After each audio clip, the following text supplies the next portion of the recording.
আমরা তো টোটো নিয়ে একদম মন্দিরের সামনে চলে এসেছি, আর আমাদের ভাগ্যটা এত ভালো ছিল যে একটুও লাইন দিতে হয়নি।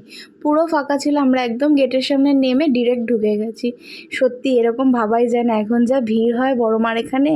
তো যাই হোক, এখানে যেহেতু সকাল সকাল এসেছিলাম আর সোমবার ছিল বলে হয়তো এতটা ফাঁকা ছিল। অন্য অন্য শনি মঙ্গলবার তো শুনেছি প্রচুর ভিড় হয়।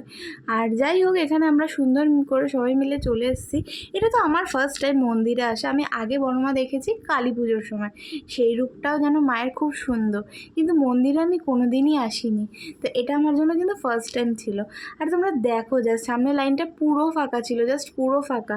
একদম আমরা আরামসে হেঁটে হেঁটে চলে গেছিলাম, কোনো ভিড়ে আমাদের কোনো কষ্টই হয়নি। আর ওয়েদারটাও খুবই সুন্দর ছিল, নয়তো ভেতরটা কিন্তু যথেষ্ট চাপা জায়গা, গরম লাগতো।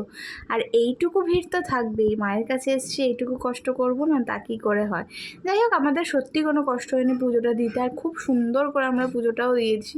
আর এই দেখো বড় মা, তোমাদের সবাইকে দেখিয়ে দিলাম।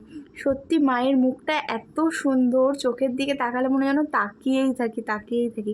এখানে আমাদের সুন্দর করে পুজো দেওয়া হয়ে গেছে। আর তোমরা কিন্তু কমেন্টে লিখতে ভুলো না, জয় বড় মা।